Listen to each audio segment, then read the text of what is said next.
Listo. Bueno, buenas tardes a todos. El profe nos presentó, pero bueno, me vuelvo a presentar. Mi nombre es Julián David Alvarado Gómez. Yo soy egresado aquí de la Universidad Nacional. Y hoy les vengo a hablar un poco sobre una parte de mi trabajo y un poquito un overview sobre una charla general sobre observaciones de campos magnéticos en estrellas. Para los que no me conocen, digamos, este fue mi camino, la academia. Yo soy egresado de aquí de la universidad, como dije, y egresado del grupo de astrofísica solar. De allí salí a hacer un doctorado en la Universidad de Ludwig Maximilian University en Múnich, como parte de este programa del IMPRES, el International Max Planck Research School in Astrophysics, en el European Southern Observatory. Y allí fue trabajando en astrofísica estelar. De allí pasé a hacer una posición postdoctoral en el Centro de Astrofísica de la Universidad de Harvard y el Smithsoniano, pero allá estaba trabajando más en astrofísica de altas energías, pero en estrellas. Y por último, ahora, desde los últimos 3 años, he venido desempeñándome como el Karl Schwarzschild Fellow del Leibniz Institute for Astrophysics en Potsdam. Y dentro de poco empezaré una posición tenure track en este diciembre allá mismo, para trabajar en temas de astrofísica de estrellas y exoplanetas. Entonces, yo estoy muy contento de estar acá y la idea es conocer más gente de acá para que continuemos con esta colaboración que tenemos entre Colombia y Alemania. Ojalá se pueda expandir en el futuro.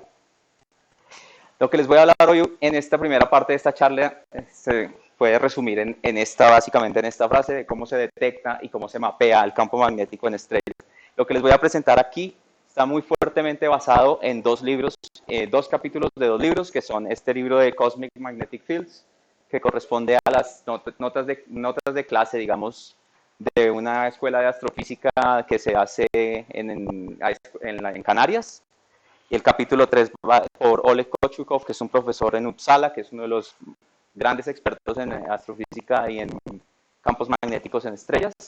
Y otro capítulo de él mismo, pero esta vez en este libro de las Lecture Notes in Physics, sobre cartografía del Sol y las estrellas, que trata sobre todas estas técnicas que intentan hacer un mapeo de las superficies de las estrellas.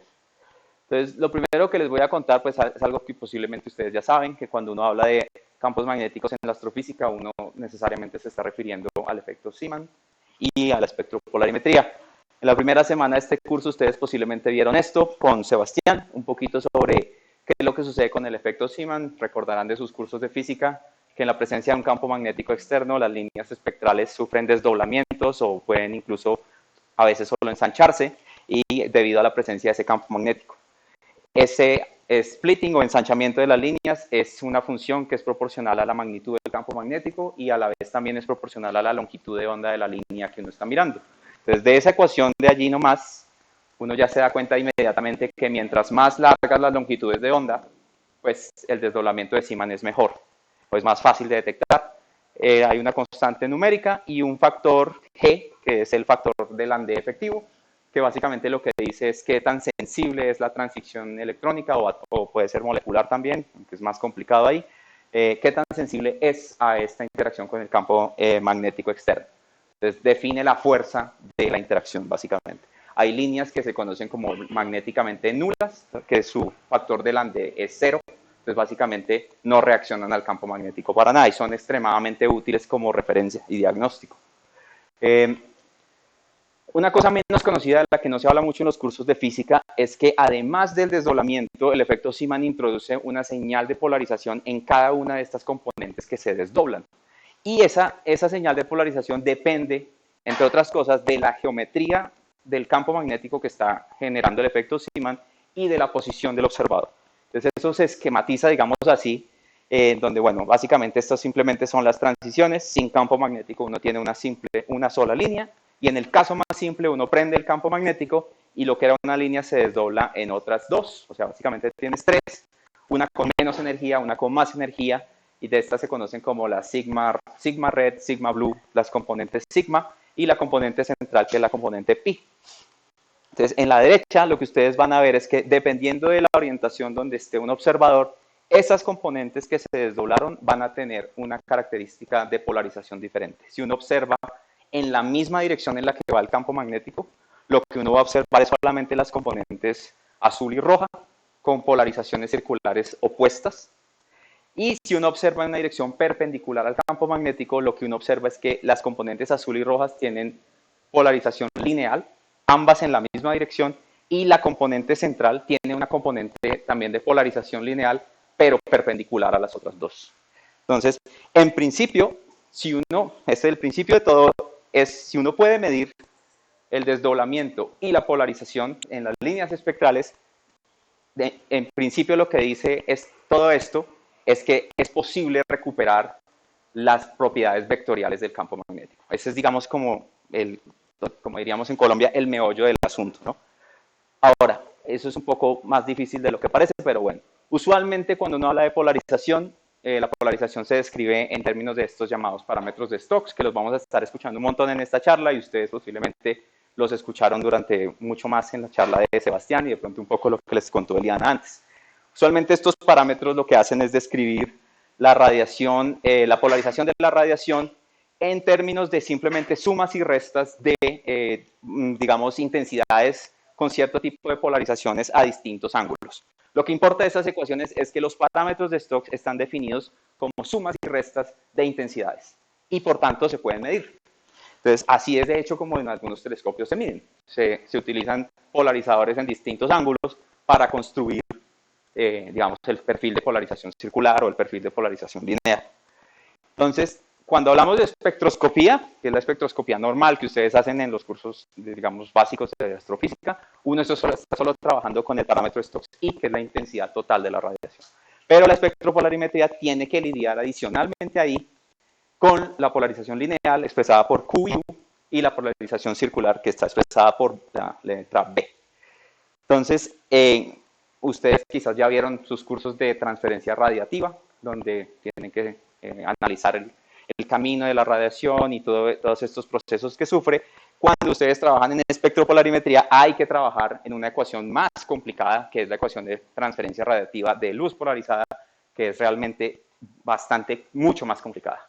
Entonces, eso es un tema gigantesco, eso da para un curso entero de la universidad. Entonces, yo no me voy a meter con esos libros acá, pero si alguien está interesado, yo le puedo decir toda digamos, la literatura para que vean, digamos, por dónde hay que irse para estudiarlo y aprenderlo bien. Ahora, ¿cómo se hacen las medidas de campo magnético usualmente? Entonces, en el Sol, lo más fácil es empezar en el Sol. En el Sol, un instrumento como HMI tiene una línea en particular, que es esa línea del hierro, en 6173 Armstrong, que es una línea relativamente altamente magnética, un Landé factor de 2.5.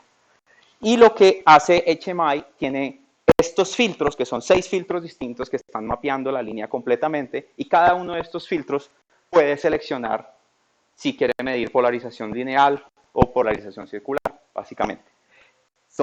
En realidad lo que hace el Heliosysmic Magnetic Imager no es espectropolarimetría, sino hace fotopolarimetría, porque lo que toma son imágenes. Son imágenes con distintos filtros y después las combina para generar los parámetros de Stokes. Después, para evitarse la transferencia radiativa de luz polarizada, que es un problema, una de las cosas que ellos hacen es asumir una aproximación de Milne-Eddington para la atmósfera que simplifica radicalmente todos los cálculos que hay que hacer. Y de allí ellos invierten usando además una aproximación que la vamos a ver, que se llama la aproximación del campo débil. Es posible invertir más fácilmente de un perfil de Stokes a la magnitud del campo magnético. Entonces, eso es lo que se hace en el Sol, digamos. Entonces, y así es como se obtienen estos mapas, digamos, magnetogramas se llaman, en toda su gloria, con altísima resolución, todas las regiones magnéticas del Sol, todo lo que es medio gris es aproximadamente campo magnético cero, todo lo que es blanco tiene campos magnéticos positivos, es decir, salen del disco del Sol, y todo lo que es negro tiene campos magnéticos negativos, que van hacia el interior del Sol. Entonces, en otras estrellas, una de las primeras cosas que hay que lidiar cuando uno trabaja en otras estrellas es que todas las cantidades que vamos a tener van a ser cantidades integradas en el disco. Y eso lo que significa es que vamos a estar sumando las contribuciones de distintos elementos y cada uno de esos elementos puede tener su campo magnético diferente, una distancia limbo distinta, una velocidad Doppler diferente, una temperatura diferente, una metalicidad diferente. Todos los parámetros que ustedes se puedan imaginar que afectan a la transferencia radiativa son distintos en cada punto. Entonces aquí, por ejemplo, lo que ilustra este diagrama es que si uno estuviera comparando esos dos pequeños elementos en la superficie, uno en el extremo de la estrella que viene hacia mí, por eso está en la parte con corrimiento hacia el azul, y otro que tiene el corrimiento hacia el rojo, los parámetros de Stokes van a estar completamente corridos debido al movimiento Doppler por rotación, ¿sí? Y lo que nosotros vamos a observar es la superposición de todos, ¿sí? Entonces, noten que no necesariamente los parámetros de Stokes van a ser iguales en un extremo de la estrella que en el otro, puede ser completamente diferentes en cada punto. Entonces, eso lo que genera es que esas señales de Stokes son extremadamente complicadas y van a tener una altísima dependencia con el periodo de rotación de la estrella, porque ustedes saben quizás como los campos magnéticos tienen estas polaridades, si uno tiene campos magnéticos con polaridades similares, digamos opuestas muy cerca, se pueden cancelar y eventualmente en la señal de Stokes yo no observo nada. Eso es lo que está ilustrado en estos diagramas acá, que si uno tiene, por ejemplo, en el primer diagrama una sola manchita, no sé si se ve el mouse acá, una sola manchita, pues tiene una señal de Stokes bastante fuerte, Stokes B, porque estoy observando en la dirección del campo magnético, no veo nada en Stokes Q y nu, porque en esas componentes no hay polarización lineal. Ahora, si yo tengo dos manchitas y ambas tienen la misma magnitud del campo magnético, solamente que cada una con polaridad invertida, la superposición de las dos señales me da un Stokes B de 0. La estrella tiene campo magnético, pero yo no lo puedo detectar. Y en este caso, por ejemplo, cuando no necesariamente hay un flux balance, un balance del flujo magnético, donde ambas manchas tienen exactamente la misma cantidad de campo magnético, pues hay un poquito que sobrevive. Aquí lo que sobrevive, en este ejemplo eran 1 kilogauss cada mancha. Aquí esta es de 1 kilogauss y esta es de 0.9 kilogauss, o sea que sobreviven 100 gauss. Entonces se ve una pequeñita señal de Stokes acá. De lo que nosotros vamos a ver siempre va a ser el resultante de todas estas cancelaciones debido a la integración del disco. El movimiento Doppler, que es lo que muestra esto acá, ayuda a que no haya 100% de cancelación, porque parte del disco se va a estar moviendo hacia mí y parte del disco se va a estar separando, alejando de mí, entonces la posición de la línea no es exactamente la misma, entonces no hay esa cancelación exacta como se está haciendo allí, y además pues las regiones activas y todas estas estructuras magnéticas no necesariamente tienen la misma magnitud de campo magnético todas las veces, entonces no siempre va a pasar esto. En otras situaciones puede pasar algo parecido, pero ahora, por ejemplo, para la polarización lineal, recuerden, las señales que ustedes están viendo, las distribuciones en las estrellas puede ser la misma, pero dependiendo de la dirección de observación, ustedes van a tener una señal de polarización lineal o circular. Y eso se puede transformar en, si yo estoy en la misma posición, entonces va a depender de la orientación del campo magnético. Si es radial, yo lo veo de una forma, si es tangencial, lo voy a ver de otra. Entonces, otra de las cosas que muy seguidamente se hace en astrofísica estelar y también en solar es la llamada aproximación del campo débil, que básicamente lo que dice es que el splitting o el broadening del efecto Zeeman es mucho más pequeño que el ancho, digamos, natural de la línea. Eso se expresa como esta expresión de aquí. Básicamente, eso solamente ocurre cuando el producto entre el Landé factor y el campo magnético es mucho menor que 2500 Gauss. Y obviamente esto es una función altamente dependiente de la longitud de onda. Pero lo que genera esto es algo muy, digamos, facilita mucho la vida porque primero lo que indica es que el Stokes I, o el Stokes completo de intensidad, no cambia. Entonces no vamos a ver ninguna variación en el perfil de la línea de intensidad. Y el Stokes B se va a poder expresar como la derivada en función de la longitud de onda del perfil de Stokes I. Entonces, y si ustedes se imaginan estas figuritas que siempre aparecen mucho cuando uno ve polarimetría, este tipo de figuritas tipo S, si uno le hace la derivada a una figurita normal de una estrella, pues es básicamente eso. ¿Sí? Es una derivada, es 0 en la mitad, porque aquí no es el mínimo, y después vuelve y crece. Entonces, ese perfil tipo S de Stokes es muy parecido a esta derivada de la intensidad en función de la longitud de onda. Entonces, noten cómo esta ecuación se transforma básicamente en un montón de constantes, el factor de Landé, la magnitud del campo longitudinal. Ese doble rayita es lo que se conoce como el campo magnético en la línea de la visual. Y así es como, por ejemplo, HMI construye los llamados Quick Look Line of Sight Magnetograms, que son los magnetogramas rápidos, los construye súper rapidísimo porque utiliza estas aproximaciones. En estrellas hacemos algo muy parecido muchas veces.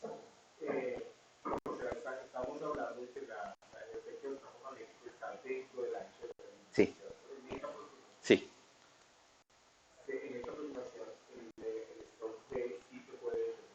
Sí, sí, porque igual lo que lo que va a pasar muy seguramente es que cuando haces toda la sumatoria del disk integrated, ¿sí? Siempre va a haber un desbalance. Pueden haber ocasiones donde tú observas y no ves ningún campo magnético y se cancela todo, pero la rotación, y por eso el Doppler es muy importante, te ayuda, te permite verlo así esté por debajo de hecho así esté por debajo de la resolución de lo que esta aproximación indica. Es gracias a la rotación. Sí. Ahora, entonces, algunas técnicas que se utilizan, pues están más o menos relacionado por este lado que estaba preguntando el profe Gio. Entonces, ya has mencionado que es la fotopolarimetría, que es parecido a lo que hace HMI, que es básicamente tomar imágenes, ¿sí?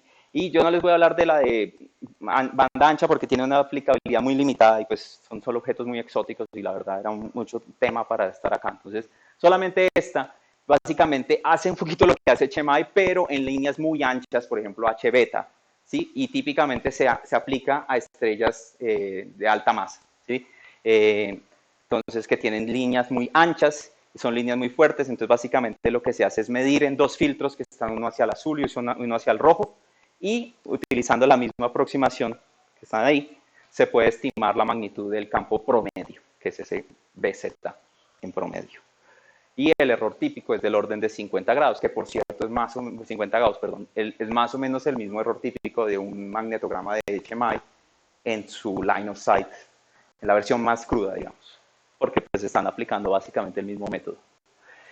Espectropolarimetría, entonces digamos, esta podría estar dividida en tres distintas resoluciones, de las cuales no les voy a hablar de la resolución media, porque en este momento no existe ningún instrumento que lo haga.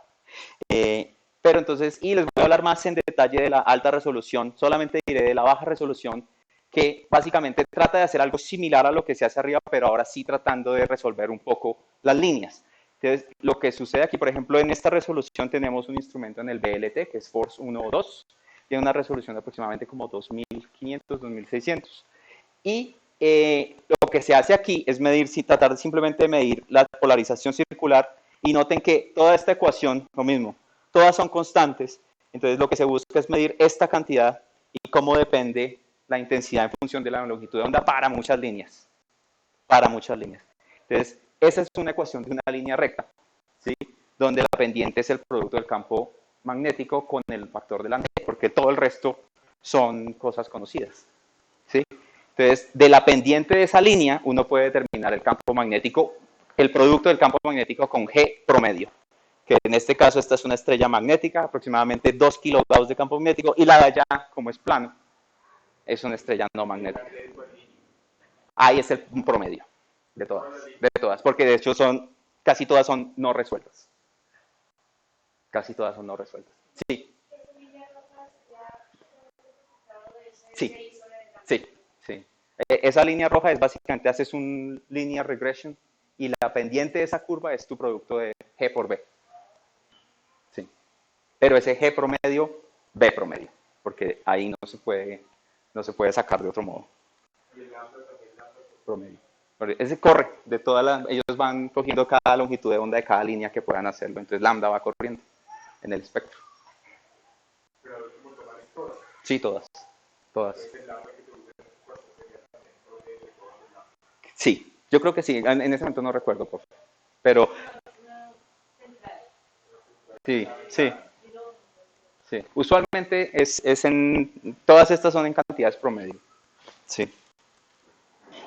Ahorita les hablo de la resolución de alta resolución, y en espectroscopía, básicamente, cuando no se tiene la polarimetría, igual existen los diagnósticos que son muy poderosos, pero, digamos, tienen acceso a lo que se conoce como el módulo del campo magnético, es decir, pierden la información sobre la geometría, sobre la polaridad del campo, pero le dan acceso a uno a la magnitud total del campo magnético, porque estos diagnósticos no sufren de ningún tipo de cancelación. Entonces, eso se hace utilizando técnicas como Zeeman broadening, simplemente comparando el broadening de las líneas con respecto a otros tipos de broadenings por rotación, por thermal broadening, en fin. O hay otra técnica que es menos conocida, que es lo que se conoce como Zeeman intensification, que es cuando las líneas se vuelven un poco más profundas debido a la presencia del efecto Zeeman. Esto, por ejemplo, es algo que se hace relativamente seguido en estrellas tipo M, ideal, porque esta técnica usualmente requiere campos magnéticos bastante fuertes. Entonces, se necesitan campos magnéticos que sean por encima de unos 500 a 1 kilogauss, dependiendo de la longitud de onda que estés mirando. Y lo que usualmente se hace es una cosa como esta: se tiene que construir un modelo detallado de la atmósfera y ojalá comparar líneas que pertenezcan al mismo elemento. Cada una de ellas tiene un factor de Landé distinto, entonces va a reaccionar al campo magnético de manera diferente, y es necesario tener al menos una línea que sea una línea magnéticamente nula, porque esa es la forma que tú vas a poder comprobar que un modelo magnético no magnético puede efectivamente reproducir esa línea, y es necesario agregar el campo magnético para reproducir todas las otras, ¿sí? Entonces, esa estrella que está ahí es WX UMA, es una de las estrellas más magnéticas detectadas. Ese campo magnético de ese FID es aproximadamente 7.3 kilogauss. Sí, entonces es una estrella altísimamente magnética. En un paper de Denis Shuliak en Nature Astronomy. ¿Por qué se genera? Ah, pues digamos que no se presume, sino básicamente aquí lo que se está viendo es que las observaciones son los puntos negros. Sí, entonces estas líneas son tan anchas, y por eso te digo, lo importante de este método es tener una línea que sea magnéticamente nula. Entonces, esta es la línea espectral como debería comportarse en la estrella si solo tienes en cuenta efectos de Broadening como thermal broadening, rotation, ¿sí? Todos esos efectos ahí están codificados en esa línea, pero todas las demás son mucho más anchas. Entonces, la única forma de explicar ese ensanchamiento es que exista la presencia de un campo magnético así de intenso. No, es que no se cree, se mide. Bueno, en ese tipo de estrellas, WX-UMA es una estrella que no estoy seguro si es totalmente convectiva, pero es casi totalmente convectiva. Entonces, la totalidad de la estrella básicamente está llena de celdas convectivas, hay una convección vigorosa, y además es una estrella que rota muy rápido, ¿sí? Entonces, esta es una estrella que tiene un periodo de rotación, si no estoy mal, de más o menos 0.6 días. Entonces, es un objeto que rota muy rápido, y los elementos importantes para la generación de campo magnético: convección, rotación y de paso metida ahí la rotación diferencial, ¿sí? Entonces, rotación diferencial es muy difícil de determinar en estrellas, pero digamos aquí tienes dos de los tres elementos más importantes, y obviamente tienes señales por todo lado que la estrella es altísimamente magnética. Esto solo lo puedes explicar con campos magnéticos, ¿no? Si miras la corona de esa estrella, es una corona súper brillante en rayos X, tú no puedes explicar que un objeto de una temperatura de 3000 grados Kelvin tenga una corona de varios millones de grados si no invocas campos magnéticos. No hay forma, ¿sí? Entonces, sí. Sí. Lo que pasa es que esta técnica, la que te estoy mostrando ahí, es de la otra, que la intensificación de las líneas, esa ya no necesita tan fuertemente el broadening. Y sin embargo, cuando se tienen esos casos, por eso digo, si tienes una línea con factor de Landé cero, en principio puedes, digamos, aliviar el problema de la rotación rápida, porque esa línea te da la referencia de cómo debería ser el espectro de la estrella si el campo magnético no existiera. Pero todos los demás factores van a existir. La estrella sigue rotando, sigue teniendo micro y macro turbulencia, sigue teniendo todo lo demás, pero el campo magnético solo afecta a las líneas magnéticamente no nulas. Entonces, ahí por eso son tan importantes esas líneas. Y esta banda creo que es titanium oxide, bueno, una banda hacia el infrarrojo, es muy útil para eso, porque tienes todas las líneas de la misma molécula. Sí.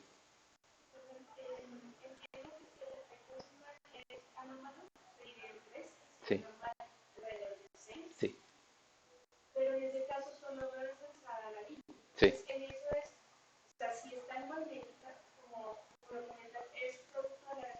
Sí. Y de la rotación. Sí. Porque igual sigue siendo, o sea, puedes detectarlo, pero sí, para ver la separación de creo que esta es una medida utilizando, si no estoy mal, Spadons, y Spadons tiene 70.000 de resolución más o menos. Sí, pero igual no te da a veces para ver del desdoblamiento completo. Pero me dice que esto es el infrarrojo. Sí, es el infrarrojo. El modelo funciona si me voy a otra banda diferente, digamos teniendo las líneas no magnéticas. En principio debería funcionar, pero entonces, digamos, el problema es que estas estrellas tipo M son muy, muy débiles hacia otras longitudes de onda, ¿no?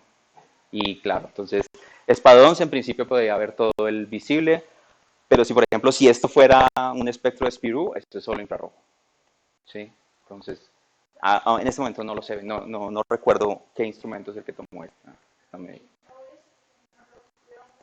Sí, no, pierdes, sí, sí, sí, exacto. Listo.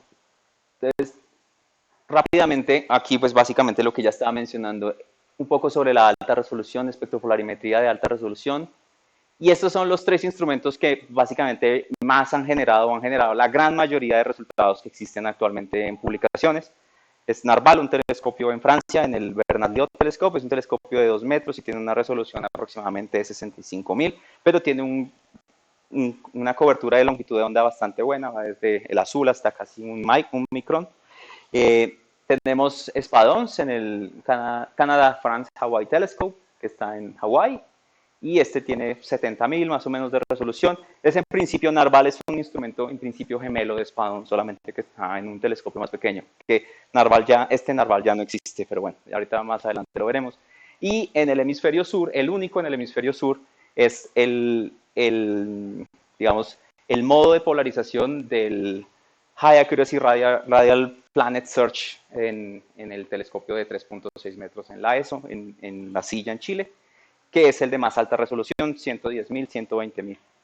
Pero pues tiene un rango menor, solo hasta más o menos 700 nanómetros. Entonces, si yo les recuerdo aquí las expresiones que les mostré antes, y básicamente cuando uno hace un poquito las cuentas y uno dice, bueno, si yo tengo una estrella que tiene más o menos un campo magnético de aproximadamente, no sé, 100 Gauss y la estoy mirando en una longitud de onda central con respecto a esto de 500, 600 nanómetros, y uno va y mira las cuentas, ninguna de esas cantidades son detectables en líneas individualmente. Entonces, ¿cuál es básicamente lo que está escrito? Está por debajo de la sensitividad de estos instrumentos. Entonces, ¿cómo es que se hace el trabajo? Entonces, básicamente aquí lo que se hace es aprovechar el hecho de que en esa longitud de onda, en ese campo de longitud de onda que tenemos en el espectrógrafo y con esas altísimas resoluciones vamos a tener muchas líneas espectrales.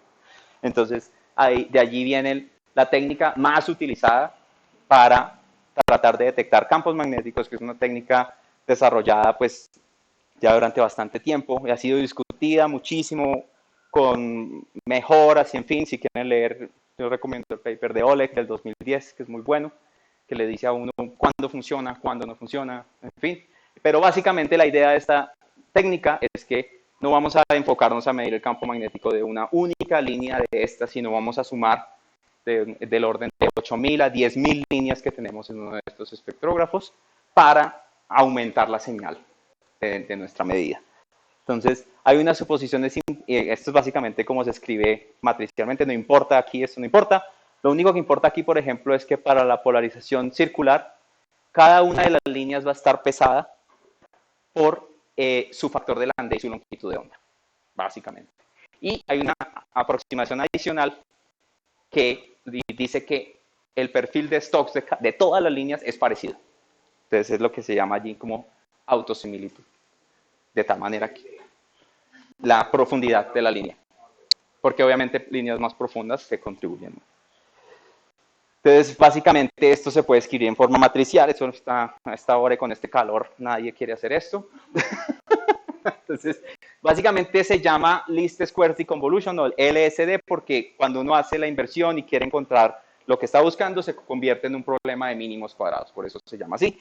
Pero entonces, básicamente, como es un problema ya muy tratado en matemáticas y en métodos computacionales, es muy rápido computacionalmente hacer esto. Se puede hacer con aproximadamente 10.000 líneas y eso se hace en menos de 5 segundos. ¿Sí? Entonces es altamente eficiente. Básicamente lo que Least Squares Deconvolution hace es toma un espectro completo en todas las longitudes de onda y lo transforma en una única línea espectral con un único perfil de Stokes. Entonces, de regreso estamos de nuevo en la misma situación que ocurre en el Sol, donde solo una línea espectral que se caracteriza muy bien. Básicamente, eso es lo que sucede. Y todas suman, contribuyen un tricito. Hay algunas que a veces se pueden hacer algunas cosas para mejorar un poquito, entonces usualmente se quitan líneas que son muy anchas o líneas que no cumplan la condición de autosimilitud, ¿sí? Esas se quitan, entonces uno no usa calcio, uno no usa H-alfa, H-beta, sodio, todas esas se quitan, se dejan las otras, la gran mayoría, por ejemplo, en estrellas frías se termina sumando prácticamente muchas líneas de hierro, que son muchas, entonces ahí, solo con esas uno tiene ya para muchas detecciones. Y la ganancia en señal ruido es proporcional a la raíz cuadrada del número de líneas. Entonces, si tienes muchas líneas en el espectro, es más fácil detectar el campo magnético. Pero esto ya inmediatamente les debe dar una idea a ustedes de que pueden existir bias en el trabajo, porque si uno se va a estrellas un poquito más calientes, esas estrellas tienen menos líneas.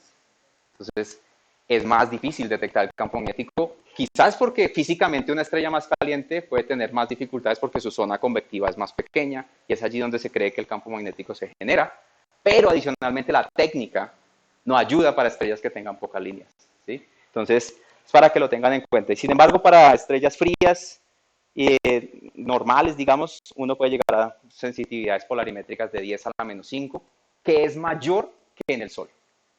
En el Sol es 10 a la menos 4.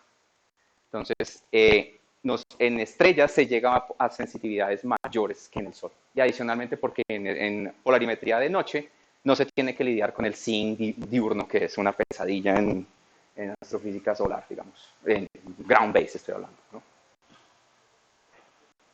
Listo. Una vez entendemos cómo se hace la detección, podemos empezar a hablar un poquito de más allá de solo detectar el campo magnético y tratar de encontrar una distribución dos-dimensional en la superficie de la estrella.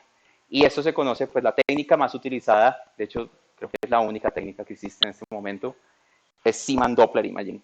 Y básicamente en una sola frase es una técnica tomográfica de inversión que utiliza una serie de tiempo digamos, de radiación polarizada, o lo que les acabé de mostrar, que son estos perfiles de least square convolution, y esa serie de tiempo debe estar modulada por la rotación de la estrella.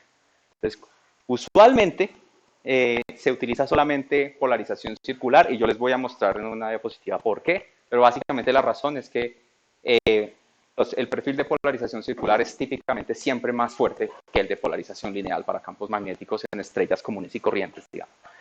Se necesita conocer los parámetros estelares o tener una idea relativamente de ellos. Idealmente se debería combinar con Doppler Imaging, que es de la técnica que todo lo que se hace en Zeeman Doppler Imaging se heredó, porque primero fue Doppler Imaging y después Zeeman Doppler Imaging. Requiere que haya una buena cobertura de fase, es decir, que a medida que la estrella rota yo la observe muchas veces. Y una cosa crítica es que asume que en esa rotación o en esa escala de tiempo que estoy observando la estrella, el campo magnético no cambia, es estático. Obviamente eso es una gran aproximación, pero es lo mejor que hay. Entonces, cuando hay más de una rotación, uno puede empezar a ver variaciones del campo magnético y uno se puede empezar a dar cuenta que esa suposición no se mantiene, pero eso se nota, en el mapa se nota. Entonces, lo que usualmente puede pasar ahí es que se eliminan esas observaciones que van más allá de una rotación, o se puede tratar de hacer un análisis de la evolución del campo magnético, pero eso es más difícil. Y hay una cosa clave que está en rojo ahí, y es que incluye, además, debe incluir una función de regularización. Y ya les voy a contar qué es eso, pero eso es fundamental. Y todas las técnicas de reconstrucción de imagen en astronomía, en astrofísica, cuando uno usa, por ejemplo, RESI, y utilizar RESI para reconstruir imágenes de rayos X en el Sol, o interferometría, todas estas técnicas que son como reconstrucciones de inversiones, tienen que tener algún tipo de regularización, y Zeeman Doppler Imaging no es la excepción. En principio, lo que Zeeman Doppler Imaging recupera es la distribución del campo magnético de gran escala en la superficie de la estrella. Y eso se conoce como un mapa de Zeeman Doppler Imaging. Entonces, básicamente, estas dos animaciones muestran el principio básico detrás de la técnica de Doppler Imaging y de Magnetic Field Mapping o Zeeman Doppler Imaging, en donde hay varias cosas que están ocurriendo. Entonces, la latitud de las perturbaciones, yo tengo una diapositiva mejor que esta para verlo, se va a poder ver en las diferentes perturbaciones de la línea espectral, y los perfiles de Stokes, debido al efecto Zeeman, van a reaccionar diferente dependiendo de la geometría del campo magnético. Si el campo magnético es radial, generan un cierto tipo de perturbación. Ustedes lo pueden ver acá. Este campo en esta animación es puramente radial y ustedes lo que van a ver es que el perfil de Stokes solamente crece en tamaño y decrece. Mientras que este campo es un campo que es tangente a la superficie. Ustedes van a ver que el perfil de Stokes crece en tamaño, pero se invierte. Entonces, debido a eso, gracias a que hay un comportamiento en la señal de Stokes que yo observo correspondiente a la geometría del campo magnético, es que yo logro hacer la inversión. Que yo puedo decir, si yo veo hasta acá, ¿qué es lo que debería estar pasando allá? ¿Sí? Entonces, aquí quizás se ve un poco mejor. Entonces, en Doppler imaging, básicamente, esas distorsiones van a viajar a lo largo del perfil de la línea mientras la estrella rota. ¿Sí? Y la latitud de donde quiera que esté esta perturbación se va a notar muchísimo en este perfil. Entonces, esto se muestra, por ejemplo, en esta animación. Entonces, esta es una estrella, por ejemplo, digamos, un toy model, una estrella con 4 manchas, ¿sí? Ubicadas en distintas latitudes. Y ustedes pueden ver cómo la perturbación, dependiendo de la latitud, viaja en distintas posiciones del perfil de línea en el espacio de velocidades, en el espacio de rotación. Entonces, esta perturbación es a 30 grados, las perturbaciones, por ejemplo, hay perturbaciones que todo el tiempo se ven, por ejemplo, la perturbación que está a 60 grados siempre se ve. Entonces, esa es esta. Siempre está visible en toda la fase de rotación. Y hay unas que se ven durante muy poco tiempo, por ejemplo, la que está en el ecuador, atraviesa todo el perfil de la línea, pero solo se ve por un cierto momento. Entonces, esta información, dependiendo de qué tan grande es lo que se llama, digamos, el viaje de la perturbación en el perfil de la línea, es el que me permite decir a mí en qué latitud deberían estar las perturbaciones que quiero mapear. Eso es por el lado de la latitud. Dime. ¿Hacia arriba? Tiempo. Entonces, digamos, esto es un caso perfecto donde podríamos observar la estrella todo el tiempo. Es una observación 100% continua. Esto obviamente nunca se da, ¿no? Exacto. Eso es una rotación, una fase. ¿Sí?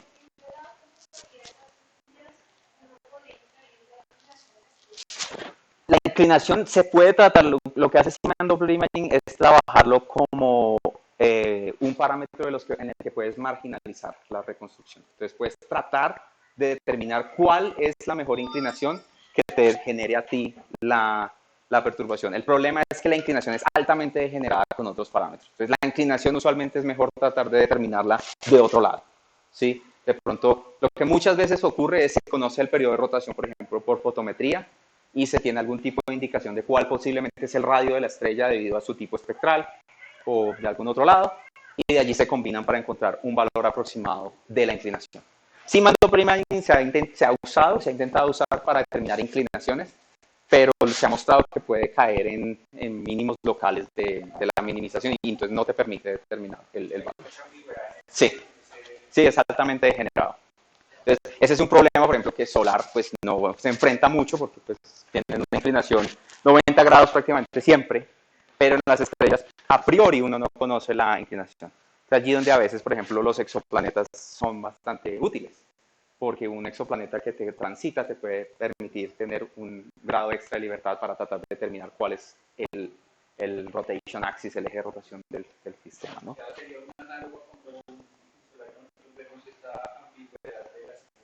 Sí, exacto. Más o menos, aunque aquí también es la misma, existe, peor. Ya les vamos a mostrar por qué. Sí. Entonces, ahora, en Siemens Doppler Imaging hereda todos los mismos principios de aquí, porque esto solamente son perturbaciones y lo que ustedes están viendo ahí en ese perfil de línea, eso es Stokes I, eso es la intensidad, eso no es radiación polarizada, es solo una línea, pues eso usualmente es el perfil de Stokes I de Least Squares Deconvolution, lo que uno está viendo ahí. Y encima del Doppler Imaging lo que sucede es que obviamente tenemos la componente adicional de que el campo magnético tiene todas estas consideraciones geométricas con el parámetro de Stokes, típicamente con el parámetro de Stokes B. Entonces, cuando uno tiene un campo magnético, pues la estrella en los distintos parámetros de Stokes, dependiendo de la geometría que uno esté viendo, los parámetros de Stokes reaccionan de maneras distintas. Por ejemplo, en esta geometría de un dipolo inclinado, cuando estás viendo los dos, digamos, polos, digamos, esto es como un cuadrupolo, ya no me acuerdo, uno alcanza a ver dos parámetros de stock separados, aquí dos de estas tipo S que usualmente se ven en una sola, ¿no? Entonces, y aquí, bueno, está stocks y como ustedes pueden ver, básicamente no reacciona para nada, ¿sí? No cambia mucho. Y esas de esas condiciones que les decía, cuando está uno en una región en un límite del campo débil, el stocks I es idéntico al stocks inicial. O sea, el campo magnético prácticamente no le hace nada, ¿sí? Solamente los parámetros de stocks cambian. Entonces, aquí, por ejemplo, esto tiene que ver con una pregunta que hacían hace unos días. Entonces, es básicamente lo mismo, pero está enfocado más como en manchas, como en este caso. Entonces, si uno tiene, por ejemplo, un campo radial, un campo meridional o un campo azimutal, meridional entendido que va de polo a polo, azimutal que va en la dirección azimutal, ¿sí? Entonces, en un campo radial, noten siempre, ¿sí?, que a medida que la estrella rota, pues el parámetro de Stokes solamente crece en tamaño. Y noten cómo son de pequeños los parámetros de Stokes lineales. Aquí ya están multiplicados por 2. O sea, aquí ya estamos volviéndolos más grandes para que se alcance a ver algo, ¿sí? Pero usualmente este es 10 veces más grande que este. Entonces, por eso es que usualmente se hace polarimetría circular. Cuando tienes el campo meridional, noten lo parecido que es esta gráfica a esta. ¿Sí? O sea, es a diferencia, o sea, si uno no tiene la información sobre Q y U, que usualmente no se tiene, si ustedes solamente miran B, es prácticamente idéntico al de arriba. Solamente que el de arriba es más grande la magnitud. Entonces, estos dos tienen una ambigüedad parecida a la ambigüedad del ángulo. Entonces, cuando uno hace reconstrucciones con solo Stokes B, va a haber lo que se conoce como... se me olvidó la palabra. Va a haber como como una especie de ruido que se va a pasar de la reconstrucción de R, va a influir en la de M. ¿Sí? Eso se llama crosstalk, se llama en inglés, no sé cómo se llama en español. Un solapamiento, no sé, crosstalk se llama en inglés. Entonces, básicamente, la información de aquí se empieza a pasar para acá porque el código no puede determinar si es esto o si es esto, porque son prácticamente iguales. Aquí ya la cosa cambia un poco por lo que yo les decía, si el campo es azimutal, o sea, así, el perfil de Stokes a medida que esta región transita cambia de signo. Entonces, eso es más fácil de discriminar. ¿Sí? Bien. Ahora, algo de la que casi nunca nadie habla porque es un dolor de cabeza, ¿cuál es la resolución espacial de estas técnicas? Entonces, hay muchos factores que influencian cuál es la resolución que puede tener un mapa final, ¿sí? Entonces, ya les mostré, digamos, los más simples, que la latitud básicamente depende de qué tan grande es la perturbación que estoy viendo que transita, ¿sí? En este espacio de serie de tiempo y en mi perfil de Stokes, sea I o B. Y la longitud proviene, pues, básicamente de el comportamiento de la serie de tiempo, porque nosotros siempre vamos a tener que estar mirando uno tras otro, tras otro. Entonces, ahí viene la longitud, porque básicamente eso es lo que estamos viendo a medida que el tiempo transcurre. Hay otras consideraciones adicionales. Entonces, por ejemplo, en una sola exposición, ¿sí?, en el ecuador de la estrella, uno puede calcular cuál es la resolución espacial esperada del mapa. Y está dado por esta expresión. Entonces, básicamente, ahí tienen B sub C, la velocidad de la luz. Y entonces ustedes pueden ver que si la estrella rota más rápido, voy a tener una mejor resolución espacial, ¿sí?, que es donde entra el vecinae de la estrella, ¿sí? Y delta lambda sobre lambda, pues es simplemente el inverso de la resolución espectral del instrumento. De la serie de tiempo, cuando uno tiene la serie de tiempo, no una única exposición, sino la serie de tiempo, esa resolución va a estar dada básicamente por la diferencia de fase de las observaciones contiguas en el espacio de fase, ¿sí? Y usualmente se toma un promedio. Entonces, por ejemplo, una cosa más antes del ejemplo.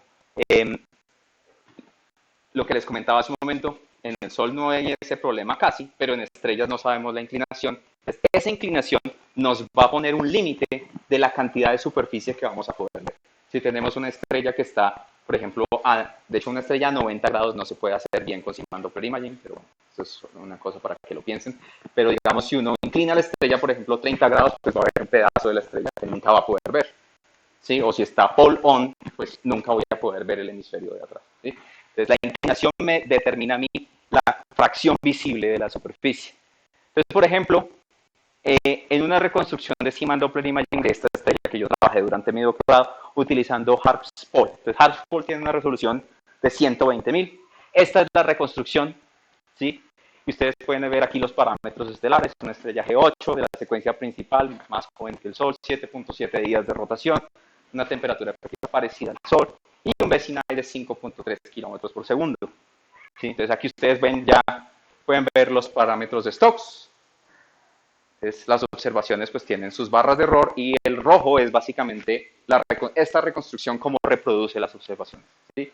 Entonces, si yo les preguntara cuál es la resolución espacial de este mapa, ¿sí? Entonces, pues bueno, podemos usar estas expresiones muy rápidamente. Entonces, si quisiéramos saber en una sola exposición, uno fácilmente pone ahí delta lambda sobre lambda, eso es el inverso de 1 sobre 120.000 y multiplique por la velocidad de la luz dividido 5.3 kilómetros por segundo y eso da 42.45 grados. ¿Sí?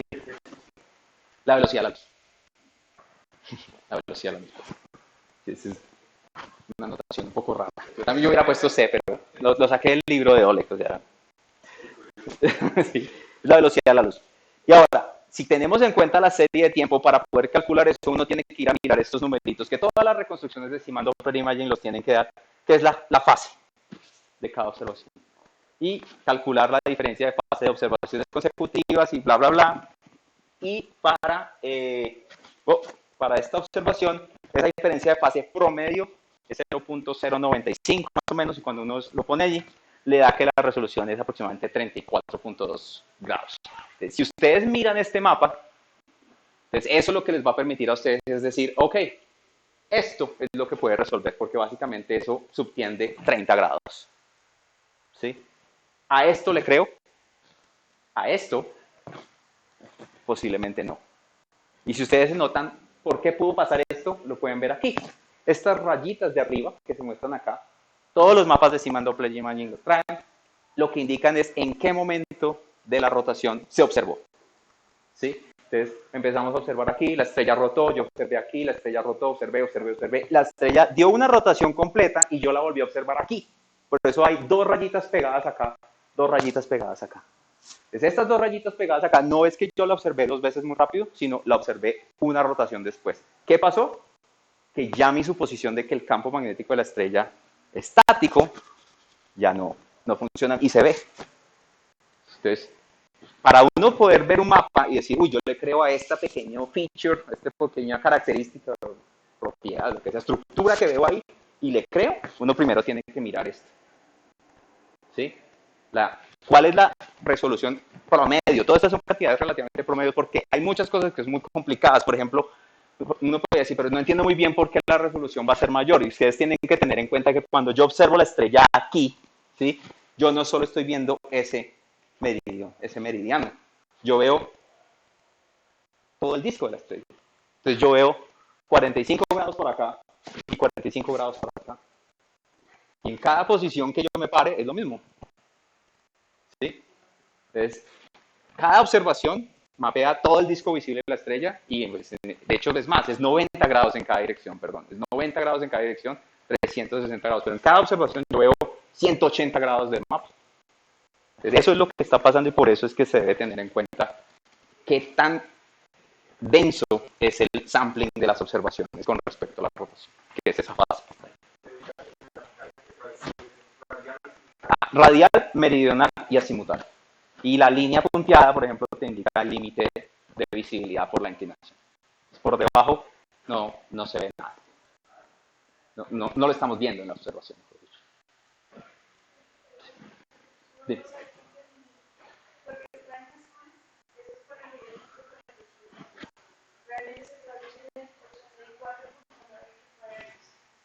Sí, más o menos, en el ecuador. Sí. No, porque el latitudinal depende de la posición misma de las perturbaciones. Sí. Y muchas veces estos mapas entonces se generan utilizando, uno tiene que aprender un poquito de cartografía, por eso el otro libro se llamaba Cartografía de Estrellas, porque la gente hace pues proyecciones en todo tipo de proyecciones. Entonces, Mercator, Polar, Molwide, de todo. Entonces uno tiene que pues aprender a manipularlas un poquito. Ya para, digamos, que quisiera mejorar la resolución Sí, campo, el mapa del campo. sí, Habría que hacer más observaciones, o sea, más consecutivas, sí, más sí. pegaditas en tiempo, Mejor sampling. mejor campo. Sí. Pero entonces ese sampling usualmente lo que obviamente está limitado pues por tu tiempo de estereoscopio, pero también a veces está limitado por la magnitud misma del campo magnético, ¿no? Uno quisiera tomar demasiado sampling, pero cada una de estas observaciones tienes que integrar suficiente para tener la detección de Stokes B. Entonces en estas estrellas, usualmente eso significa en un telescopio de 4 metros observar por ahí por 1 hora. Pero también está limitado por el ground base, porque nosotros no podemos observar Si continuamente no. Una estrella. Sí, que no. rota rápido, porque es cada día, cada noche. Sí. Necesitaremos polarizar los espacios para que Sí, una mejor. Sí.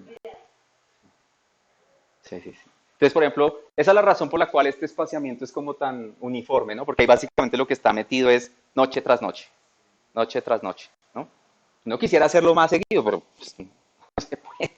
Hay estrellas que rotan lo suficientemente rápido para que tú, por ejemplo, la observas una vez al principio de la noche y la observas al final de la noche y la estrella alcanzó a moverse un poquito, pero tampoco tiene sentido observarla muy seguido si la estrella está rotando muy despacio.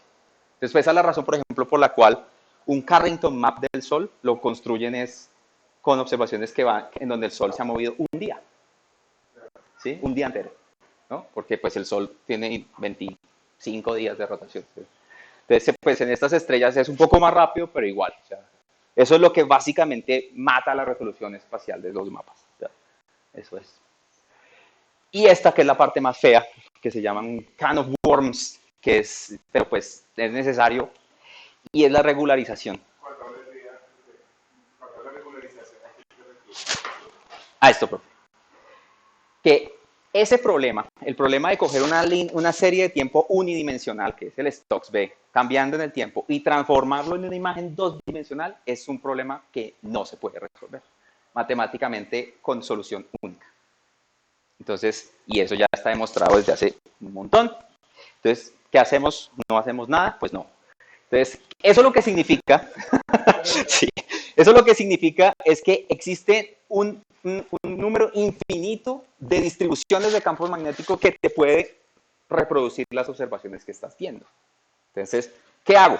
Entonces, un ejemplo, pues por ejemplo, puedes tener una distribución muy simple, la más simple posible, de hecho, el dipolo. ¿Sí? Un dipolo. Pero uno podría también tener esto. Y esto es exactamente equivalente al otro. Pero Simon Doppler Imaging no puede decirte una o la otra. ¿Sí? Peor, esta.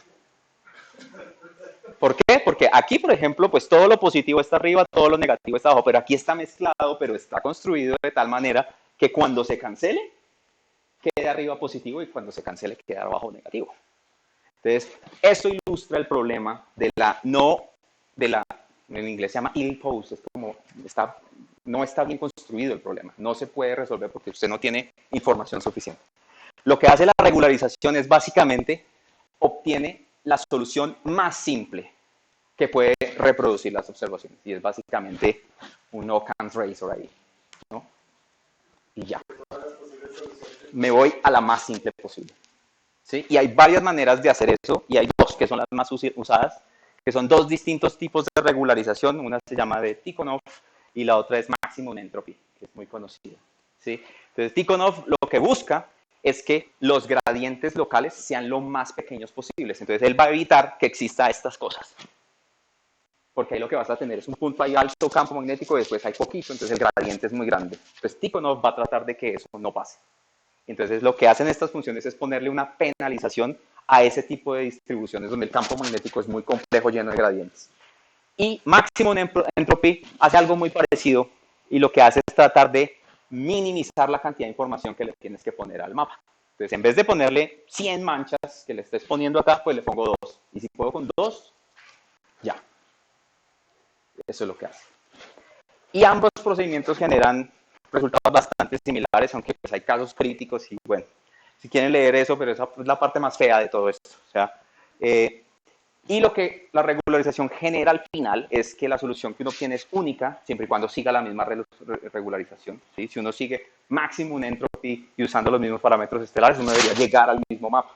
¿Sí? Salvo que, por ejemplo, no sé, le cambie algún tipo de parámetro en la parte del perfil de la línea o cosas así. Pero en principio, las mismas suposiciones llevan a las mismas soluciones. Eso es lo que genera la regularización.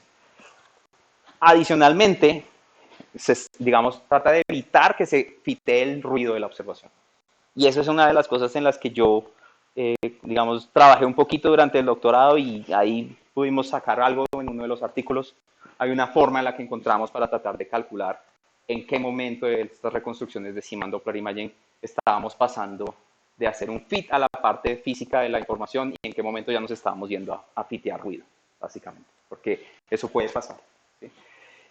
Y genera que la convergencia sea un mínimo global porque básicamente tú le estás sumando a tu parámetro de minimización, en este caso un chi-square, una función de regularización que penaliza y el mínimo va a ocurrir cuando la penalización sea menor. O sea, es garantizas que esa sea la solución con menor posible chi-square bajo esta regularización. Y al final también genera que las soluciones sean independientes de la grilla que utilizaste para construir el modelo, que eso también es importante.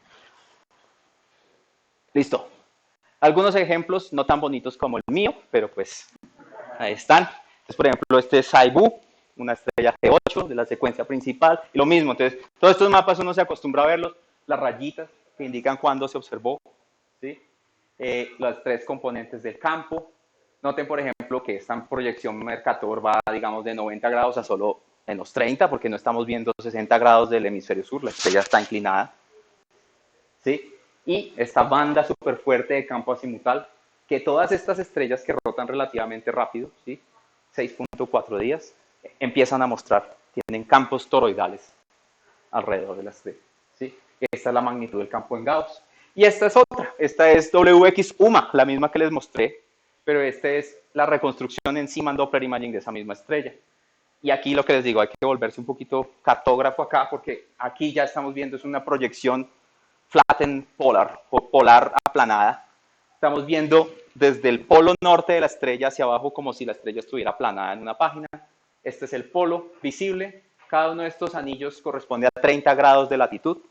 Entonces esto es 30, 60, el ecuador, que es esta línea negra aquí continua, y este es menos 30 grados de latitud. ¿Sí? Exacto, plan color code, campo magnético, no alcanzan a leer, pero aquí lo que dice es menos 4000 a 4000 Gauss. ¿Sí? Y entonces básicamente esta estrella tiene un campo magnético, por esta distribución, un dipolo de 4000 Gauss. Básicamente. Porque solo veo el polo positivo y veo un poco del negativo que está alrededor del hemisferio sur. No alcanzo a ver el negativo, pero pues yo sé que no existen monopolos magnéticos, entonces debe existir el polo opuesto al otro lado. Entonces, eso es. Y bueno, y tienes las otras componentes donde el campo es mucho más débil. Aquí están algunas que son más bonitas porque son mías. ¿Sí? Entonces ahí está HD1237, la misma que les mostré hace un ratico, pero ahora pues en una proyección tridimensional, Epsilon Eridani, que esta estrella es la que vamos a tratar de hacer un mapa de Seaman Doppler Imaging la otra semana. Y el próximo miércoles. Vamos a tratar de coger los datos de polarimetría que están disponibles al público. Les voy a decir que bajen un código de Seaman Doppler Imaging que está actualmente disponible, escrito en Python. Y vamos a tratar de llegar, no a este mapa, porque este mapa usa unos datos que no están disponibles ahorita, pero vamos a mirar un paper que tiene la publicación del mapa y vamos a tratar de reproducir ese mapa. ¿Sí? Vamos a ver si lo logramos. Pero bueno. Y esta es otra estrella, por ejemplo, que tiene unas observaciones mucho más pobres. Ustedes pueden ver el ruido de las observaciones y eso también determina la cantidad de detalles a los que yo puedo llegar a resolver. ¿Sí? Entonces, este mapa tiene mucho menos resolución espacial que los de arriba. ¿Sí? Creo que también tiene edad de la... Sí, profe. Pues esa es estimada, profe. ¿Con qué criterio? Calcio chica, profe. Sí, porque todas estas son estrellas del campo, son edades muy, muy estimadas. Listo, con eso estamos listos para esto. que es básicamente cómo está el magnetismo en el diagrama HR. Ustedes ya vieron este diagrama muy bonito que se los presentó Eliana hace unos días, el diagrama de Hertzsprung-Russell que sacó Gaia. Y vamos a empezar a mirar cómo se comporta el campo magnético en distintas regiones de este diagrama. Entonces vamos a empezar por las estrellas de masa intermedia y las estrellas más masivas de la secuencia principal. Ahí les puse los rangos de masa más o menos aproximados de los que estamos hablando. Y esas estrellas muestran en las observaciones que se han hecho, ¿sí?, que aproximadamente un 10% de ellas tienen campo magnético, ¿sí?, entre O y las más tempranas F. Tienen campos magnéticos bastante fuertes, tienen un rango gigantesco de cientos de Gauss hasta 34 Gauss, es la más magnética que se ha visto. Y algunas, no todas, pero la gran mayoría tienen periodos de rotación largos, hasta 100 años, y por eso se cree que el origen de su campo magnético no es de dínamo, no es un campo que se esté regenerando constantemente, sino es un campo que se generó en algún momento de su proceso de evolución y quedó congelado. Es lo que se llama un campo fósil, es un campo que no cambia, ¿sí? Y esa es la razón por la cual ese campo magnético, esas estrellas tienen campos magnéticos muy estables, las observan y vuelven a observarlas y básicamente siempre da lo mismo, ¿sí? También porque tienen rotaciones muy, muy largas. O sea, Esos campos son debidos a la composición. se cree también porque precisamente se observa que el magnetismo, cuando se ven estos campos magnéticos muy intensos, está correlacionado con estas llamadas peculiaridades químicas. Entonces, cuando tú ves un tipo espectral que le ponen la P, es porque la estrella muestra algún tipo de anomalía en ciertos elementos muy raros. Y de hecho, algunas de estas estrellas lo que tienen, a diferencia, por ejemplo, del Sol, que tiene manchas debidas a temperatura, estas estrellas tienen manchas químicas, manchas de composición química. Entonces tienen regiones donde hay más y son unos elementos rarísimos. Sí. De este 10% de magnéticas de las masivas, allí, digamos, no podemos pensar que es lo mismo que el Sol, obvio, Sí. ¿nos vas a hablar de eso? ¿De estas estrellas más? No, o sea, No. ese 10% de lo que decías una. No sé, profe. O sea, por eso digo, el working paradigm es ese fósil magnético, que provienen de algún momento de su colapso y se mantiene. Pero solo el 10%. Sí. Claro, ¿no? Sí, es raro, pero también hay otras suposiciones, por ejemplo, que pueden ser mergers. Entonces, si tú fusionas dos estrellas de más baja masa que sí pueden generar campos magnéticos por dínamo, esas son las que te sobreviven más adelante como magnéticas. Las demás, las que se formaron solitas, 100% digamos radiactivas desde siempre, esas no. Entonces se chocaron dos magnéticas y formaron. Sí, porque es difícil además destruir el campo magnético. Pero no solo porque sean pocas las que se manejan magnetismo, sino porque También, sí, hay varias también. Pero el 10% es cierto o también se. Pues es decir, por eso yo les decía que pensaran en los bias que existen, porque como les contaba, esas estrellas son muy calientes, tienen pocas líneas. Entonces, Pero digamos mapas porque no, profe, porque con ese periodo de rotación de 100 años, profe, no, pero eso van medidos. estos son censos como de snapshots, básicamente. Van y miran muchas estrellas de estas, las que hay, y tratan de medirles en polarización circular si pueden detectar o no el campo magnético. Pero hace una medición de la magnitud del campo, no necesariamente un mapa. No. No, pero digamos se sabe que son magnéticas. Sí, exacto. Por el Stokes se sabe que son magnéticas, pero ya que puedas reconstruir algún tipo de geometría, en muchas de esas estrellas no se puede. Uy, profe, pues. Si yo fuera el miembro del TAC, no creo que le dé tiempo, profe. No creo. Sí. ¿En qué caso se anulan las polaridades? ¿Puede que esté ocurriendo eso? Puede que esté ocurriendo. Sí. Pero es posible también. Por ejemplo, hay un caso que es el caso más patológico de Zeeman Doppler Imaging, por ejemplo, y es si tú, por ejemplo, estás observando una estrella que está exactamente a 90 grados de inclinación, y si la estrella tiene un dipolo alineado con la rotación, tú no ves el campo magnético. Porque este positivo se cancela con este negativo, y entonces no ves nada. La estrella puede ser muy magnética, puede tener un campo de varios kilogauss en el dipolo, pero si está así en esa orientación, tú en Stokes no lo ves. Entonces, Zeeman Doppler Imaging no puede realmente hacer estrellas, no puede bien, digámoslo así, hacer estrellas que estén 100% o inclinaciones muy altas, parecidas a las del Sol, por ejemplo. No puede. O puede, pero va a perder el dipolo. Y pues el dipolo es usualmente de las cosas más fuertes que detectamos.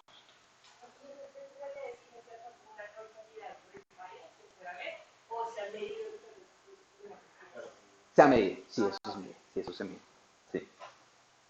Entonces, y bueno, lo que les decía yo a ustedes es que aquellas que sí se les puede medir algún tipo de periodo, porque claro, aquí yo estoy agrupando un gran montón, y hay unas que rotan rápido, ya les voy a mostrar una espectacular, ¿sí? Pero lo que se sabe es que estos campos magnéticos, todos son cosas muy estables porque tienen cosas, modulaciones muy periódicas, muy periódicas. El campo magnético no cambia, su fotometría es la misma variabilidad siempre, los perfiles de líneas, todo se comporta muy periódico. Por eso es que usualmente cuando las cosas se comportan así es que se les asigna este origen fósil, que es un origen, es así y quedó así como congelado y ya no cambia. Lo único que tú ves es la modulación por rotación, pero no tienes procesos internos dínamo que lo estén alterando y que tuvieras variabilidad, no. El cambio es mayor a lo que llevamos nosotros. Sí, también. Esta, por ejemplo, es un ejemplo espectacular porque algunas de estas rotan muy rápido. Esta es una estrella B2 que creo que rota menos de un día, ¿sí? Y tiene esta cosa que es espectacular, que es una magnetosfera rígida que rota con la estrella. Y tú lo ves aquí en H alfa, como va y viene.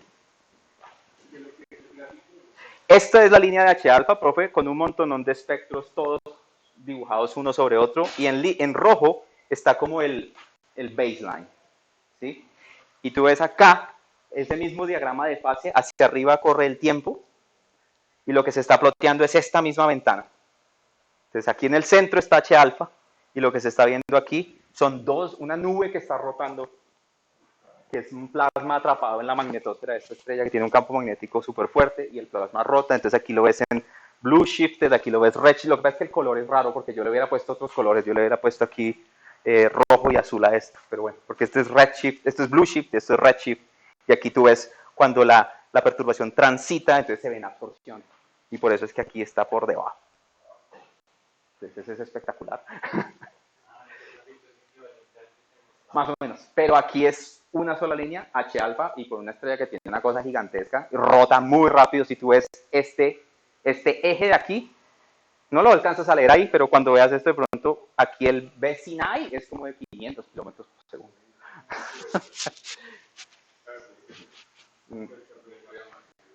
Sí, entonces, por esa es la razón que pues podemos hacerlo así. Y pues esa razón también, como rota tan rápido en 0.5 días, ellos pueden, y es una estrella brillante, masiva, entonces toman muchos espectros, y por eso es que ese diagrama de fase se ve así tan bonito, con hartos espectros.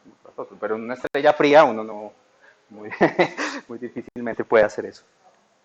Bien, seguimos. Estrellas de la presecuencia principal, o estrellas jóvenes, que son las llamadas T-Tauris, aunque aquí, pues bueno, son de este rango de masa. Estas estrellas están localizadas en esta región, como ustedes ya saben. Y estas estrellas tienen espectros bastante complejos, son altamente variables y usualmente tienen oscurecimientos, tienen extinción, tienen veiling, tienen un montón de fenomenología que hace difícil, digamos, el análisis de algunos por lo menos en longitudes de onda del óptico. Y como la espectropolarimetría durante mucho tiempo, todo el tiempo estuvo en el óptico, entonces hasta ahora es que se está empezando a crecer aún más y más la información en ellas, gracias a, por ejemplo, Spirou, que observa en el infrarrojo. ¿Sí? Entonces, todas las estrellas en esta región, todas parecen ser magnéticas. Todas las que se han observado, a todas se le encuentra algún tipo se les puede medir un campo magnético usando Zeeman-Broening o Zeeman-Doppler Imaging, dependiendo del caso. Las medidas por Zeeman-Broening usualmente muestran estos valores de campo magnético de 2 a 3 kilogauss, y usualmente se necesitan múltiples componentes para poder hacer un fit de los perfiles de línea. Eso significa que no son solo 2 kilogauss o 3 kilogauss, sino es una superposición de campos de distintas magnitudes y cada uno con un distinto filling factor, así se llama, para poder explicar el espectro, ¿sí? Sin embargo, esos campos magnéticos parece que no tienen ningún tipo de correlación con las propiedades estelares de los objetos, ni con las tasas de acreción y pues se supone que la acreción es un fenómeno que va a estar afectando muy fuertemente este magnetismo, entonces ahí no se entiende muy bien por qué no hay una correlación, digamos.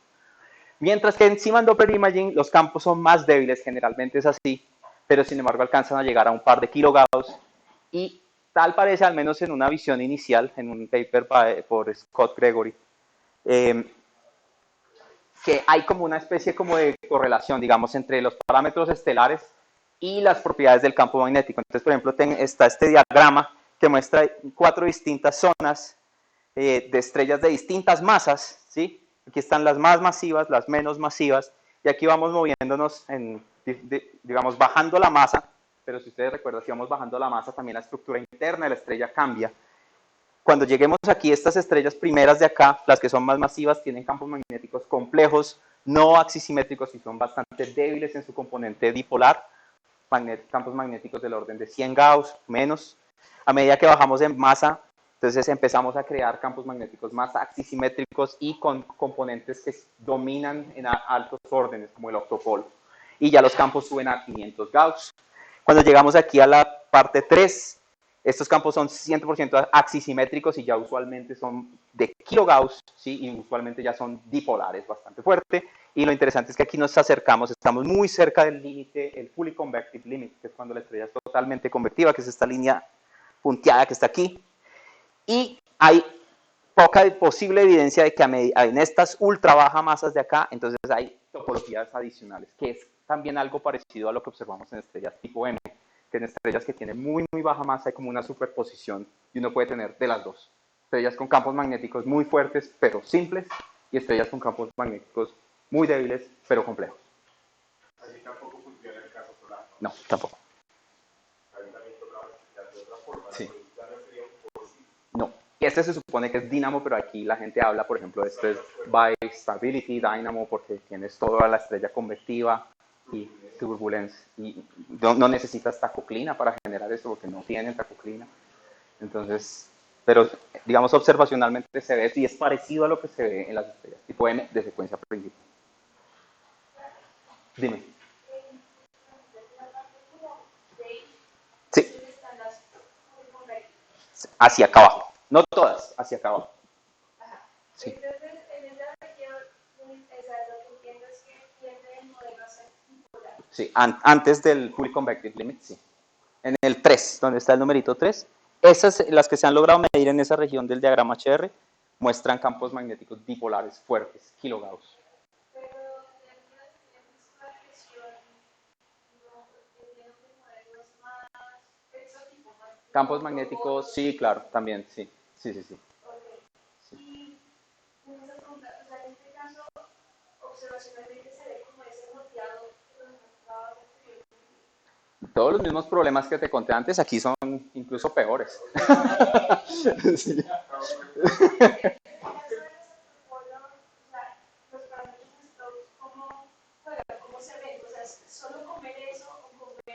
No, digamos, el octopolo sigue siendo un campo de, digamos, de gran escala. O sea, Zeeman Doppler Imaging es capaz de determinar si lo que estás viendo es un dipolo, un cuadrupolo, un octopolo. Usualmente cuando se hacen estas reconstrucciones se expresa en términos de armónicos esféricos y las expansiones se llevan, que depende de la rotación de la estrella, pero hasta órdenes de tipo 6, 8, 10, y ahí ya pasaste por el cuadrupolo, por el octopolo hace rato.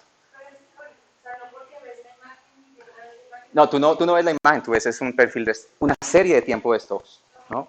Pero de ese comportamiento, por ejemplo, tú puedes crear un modelo sencillito de cómo sería una estrella que es un pure octopole y cómo se vería el parámetro de Stokes, ¿sí? Y usualmente lo que hace Zeeman Doppler Imaging es tratar de, primero, lo que te digo, lo hace por simplicidad. ¿Qué es más simple? El dipolo, y trata de pitear eso con un dipolo, no puede. Entonces, ¿qué sigue? El cuadropolo, y no lo logra, entonces lo que sigue es el octopolo hasta que lo logre.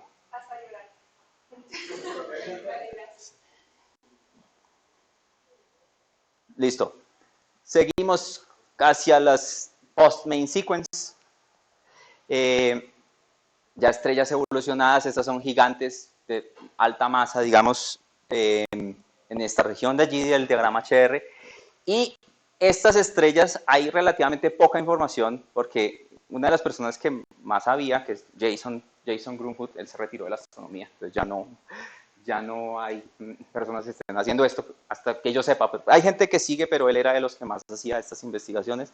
Y lo que él observó fue que estas estrellas grandes, que rotan muy despacio, tienen campos magnéticos muy débiles, menores de un Gauss, y son relativamente complejos. Y esa complejidad proviene, por ejemplo, de las distintas formas de perfiles de Stokes que se ven cuando se observan. Este diagrama muestra todas las estrellas que son detecciones son estrellitas, y aquí se muestra su perfil de LSD y su Stokes B.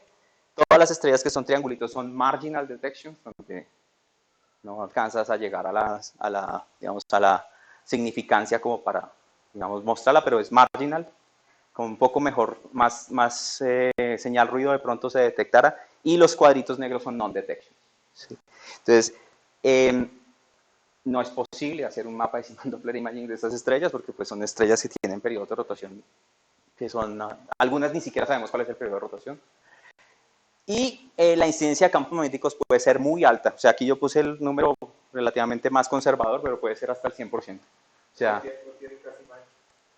no, o sea, son convectivas. No, o sea, nosotros vemos en esa fotometría que varían muchísimo, pero esa variabilidad es más por convección que por otra cosa. O sea, también algunas tienen dust, forman cosas que oscurecen la curva de luz. O sea, no es la misma fenomenología. ¿Sí? Y pues obviamente eso se puede entender, o sea, se cree precisamente por esa complejidad del campo que provienen de algún tipo de dynamo por la convección, pero uno puede entender solamente por conservación del flujo magnético, pues porque el campo magnético es tan débil, ¿no? Si no tienen... Sus progenitoras, digamos, que eran las que estábamos hablando de Sí, ciertos sí, eran de una vez un poquito más negro, un poco más sí. Claro, pero aquí tienes también de más bajas masas, ¿no? Aquí puse 3 masas solares también. Entonces, si uno tiene una estrella de campo magnético relativamente fuerte, no sé, 100 Gauss, pero ahora la haces, no sé, mucho más grande solamente por la conservación de B por el producto del área. Si el área crece, pues B debe de crecer para que ese producto permanezca constante. Entonces, es fácil entender por qué el campo magnético debe ser débil, ¿sí? Y, dime.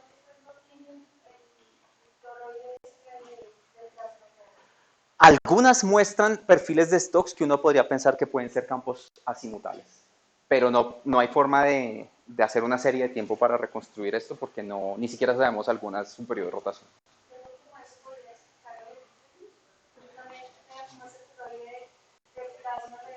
Ah, ya sé de qué me estás preguntando. Si en Betelgeuse una supuesta explicación sí fue como una pérdida de masa grande, que era lo que les contaba Eli, y que es un material que se termina enfriando al frente de la estrella y oscurece el disco, entonces tiene ese dimming tan grande que tuvo, y eventualmente pues la estrella se recupera, ¿sí? Pero en magnetismo muy difícilmente vas a poder ver eso, ¿sí? Porque es que el campo magnético es, por eso te digo, por debajo de un Gauss, entonces es bien difícil. Aunque las estrellas son brillantes, pero igual no es fácil detectarles el campo magnético. Y aquí nos vamos al otro extremo, que es cuando ya tenemos las enanas blancas, y estas pues son todo lo contrario. Aquí pues básicamente, más o menos también, alrededor de un 10% de las enanas blancas que conocemos tienen campos magnéticos muy fuertes, de 10 a la 5 a 10 a la 9 Gauss. Y lo mismo, por conservación del flujo magnético, es fácil de entender esto. Si tú comprimes el Sol al tamaño de la Tierra, pues vas a tener un campo magnético órdenes de magnitud por encima. Y estos campos magnéticos que se detectan son relativamente estables, o sea, es un campo que no varía mucho, y eso se ha confirmado con sí existen mapas de Simon Doppler imaging de algunas magnetic white dwarfs. Esas sí existen, pero son pocos, pero esas geometrías son relativamente simples, dipolos inclinados o cuadrupolos, pero nada que tenga mucha complejidad. Y una cosa curiosa o particular es que las enanas blancas magnéticas son usualmente más masivas que las no magnéticas. Entonces hay la hipótesis de que pueden ser también mergings o cosas de este tipo, pero no se sabe. Y en este caso, cuando estamos en estos límites de este campo magnético tan intenso, tenemos que ya tener cuidado porque el tratamiento de Zeeman sencillo que se hace no funciona. Hay que ir a tener más en cuenta correcciones a orden superior de de estos efectos del efecto Zeeman. Entonces, de las más magnéticas hay que hacer un tratamiento más elaborado del efecto Zeeman para poder trabajar ese espectro. Sí. Listo. Y finalmente, después de todo esto, llegamos a las estrellas frías, estrellas cool. Son las estrellas que están aquí, la gran mayoría de las estrellas del diagrama en la secuencia principal, y todas las estrellas en esta región tienen campos magnéticos. Al menos a todas las que se les ha observado de algún modo, algo evidencian, salvo que estén obviamente a veces por debajo de la sensitividad, pero en principio todas las estrellas de esta categoría tienen campos magnéticos. La magnitud de los campos va en estos rangos para estrellas de tipo solar, que vamos a entenderlas como todas las que sean más o menos de tipo espectral K, G, F inclusive, y vamos a dejarlas las M por separado. Tienen campos de 1 Gauss hasta 1 kilogauss, más o menos las más magnéticas, y las EMDOR sí tienen rangos mayores. Zeeman Doppler Imaging dice que van hasta 2, 3, 4 kilogauss, y Zeeman Broening puede llegar hasta 8 kilogauss, que fue la estrella que les mostré, era 7 punto algo kilogauss. Las topologías, entonces, tenemos en las estrellas tipo solar, tenemos campos magnéticos muy complejos y los campos evolucionan en escalas de tiempo que pueden ser de meses, incluso de mismas rotaciones. Entonces, se observa variabilidad en muchas escalas de tiempo, mientras que las enanas rojas, algunas tienen campos estables por periodos de tiempo muy largos y otras tienen campos que varían. Entonces, hay una mezcla.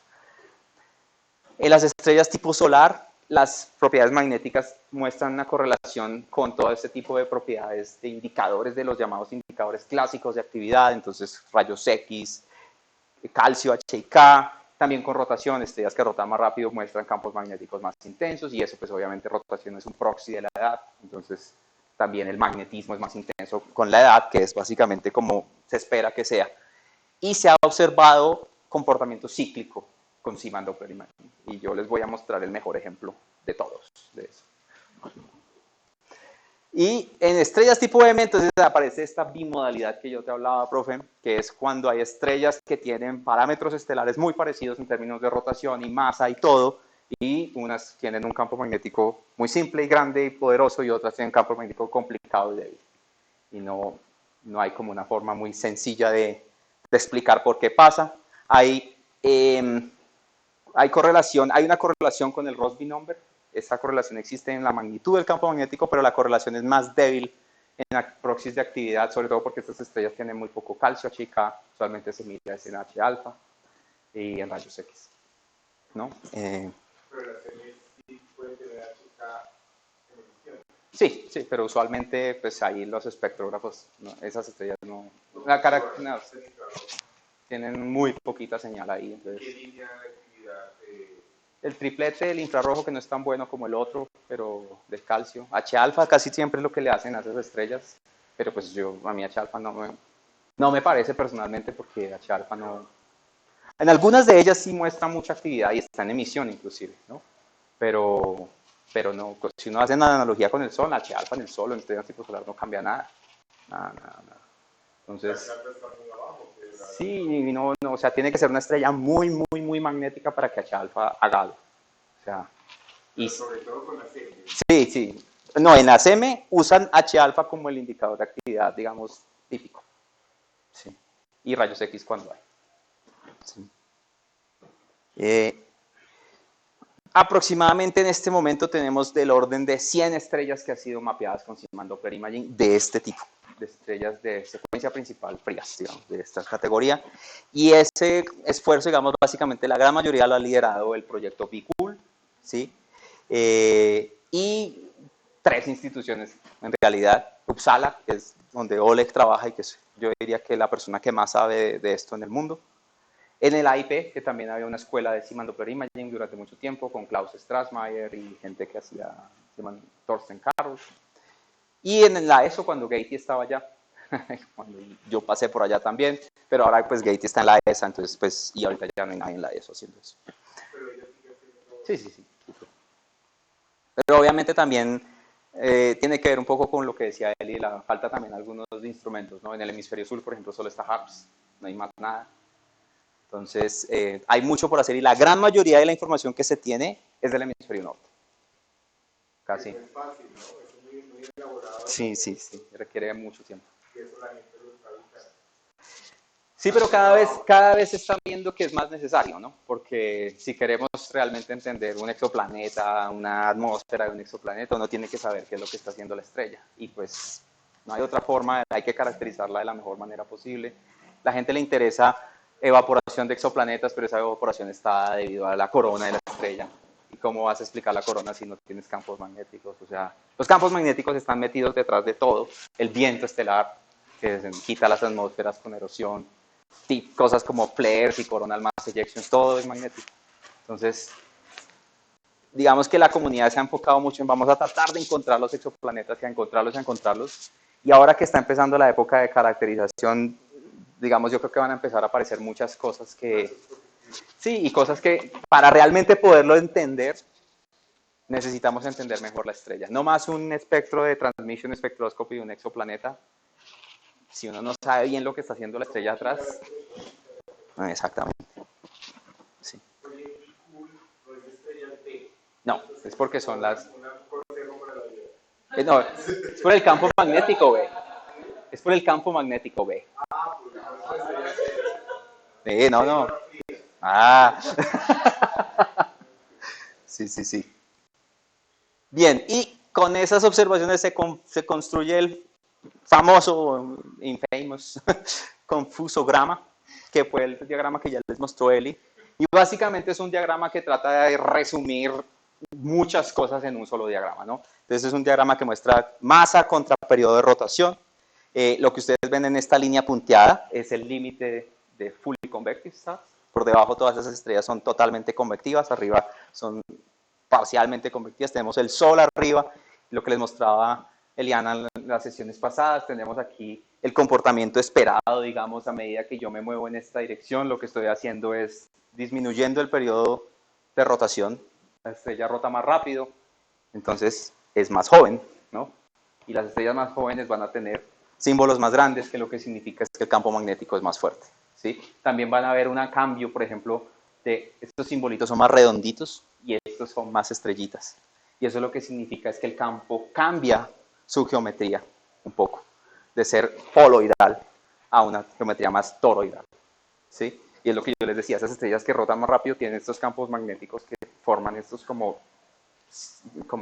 cinturones alrededor de la estrella. Entonces, en las estrellas tipo solar, más o menos como que el panorama funciona un poco, pero a medida que nos vamos más para acá, es donde empiezan a haber todos los problemas. Y es lo que yo les decía, aquí coexisten en esta región del parameter space símbolos grandes redondos con símbolos chiquitos que son estrellitas, que es dos opuestos de lo que les acabo de explicar.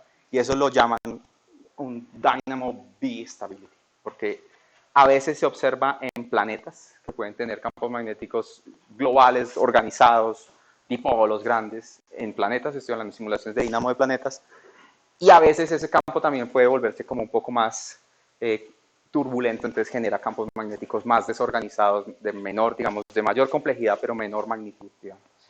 Entonces se cree que puede pasar algo como esto. Aquí tenemos, por ejemplo, un hito en Zeeman Doppler Imaging, y es una reconstrucción del campo magnético en Zeeman Doppler Imaging de Próxima Centauri, que tiene un periodo de rotación de 83 días. Y si ustedes me preguntan, yo no le creo, pero pues... pero ahí existe, No, las observaciones las hicieron, pero que yo crea que el campo magnético de Próxima Centauri es así, así como está ahí, no creo. Porque... Sí. Sí, no, o sea... Porque si uno mira, precisamente por todas estas cosas que les comenté hoy de Zeeman Doppler Imaging, no tenemos 83 días de rotación y uno mira el artículo, tienen 7 observaciones durante 7. Entonces hay gaps muy grandes en la fase, ¿sí? Entonces, es porque Próxima es un súper objetivo, ¿no? O sea, planeta más cercano en la zona habitable está ahí, todos los ojos están en Próxima. Yo estoy 100% de acuerdo que hay que intentar hacerlo. Sí, o sea, hay muchas cosas que se han hecho, pero yo intentaría ser más, ¿cómo se dice? Sí. Y hacerlo más, o sea, al menos unas 30, 40 observaciones durante esos 80 días para poder decir, sí, mire, esta reconstrucción da así, ¿no? Pero pues esa es mi opinión. Y bueno, yo creo que todo el mundo está destruido en este momento. Entonces, esto es básicamente lo que hay, o lo que había, de algún modo. HARP sigue estando. Y esto es lo que viene, pero ya está, de hecho. O sea, esto es un poquito como desactualizado, pero estos son la instrumentación que, digamos, alguna de esta instrumentación vino a reemplazar, o Narval tuvo una mejora, entonces ahora es Neo Narval. Y básicamente lo que le hicieron es que le mejoraron la estabilidad. Ahora puede hacer un poco más de exoplanetas. Sigue estando en Francia. Espadón ya no está y fue reemplazado por Spirou. Este es el proyecto de Jean-François Donati. Y Spirou es específicamente diseñado, era lo que yo les decía la vez pasada, para buscar planetas alrededor de estrellas tipo M, pero monitoreándoles muy bien su actividad magnética y su campo magnético. Por eso todas las observaciones de radial velocity las hace en polarimetría. Pero no tiene polarimetría. En polarimetría. Es el único que lo hace. ¿Sí? Pero es todo en el infrarrojo. Desde un micrón a... En tierra, 75.000, y está en el CFHT. Lo que pasa es que no siempre está en el instrumento, en el telescopio. Rota. CRIRES, que es CRIRES Plus, que es la mejora del CRIRES viejo en el VLT, que ahora tiene capacidades polarimétricas, pero pues es, digamos, un poquito más complicado porque no tiene todo el espectro en un solo shot, sino tienes que tomar pequeñas ventanas. Entonces, pero también tiene polarimetría y tiene en principio muy buena precisión y está en un telescopio de 8 metros y en el sur, ¿no? Que es clave. Y Pepsi, que es el de Potsdam, que está en Mount Graham, en Arizona, un telescopio efectivamente de 14 metros porque es un binocular, ¿sí? Y tiene todo el visible y casi llegando a un micrón, ¿sí? 120.000 en resolución. Y será perfecto todo bien. Sí. Bien, yo creo que no voy a hacer esto ahorita porque yo creo que todo el mundo está muy cansado y esto es un poquito larguito. Entonces yo creo que dejémoslo ahí también por hoy. Pero lo que viene es chévere. Eso es para el martes. Sí.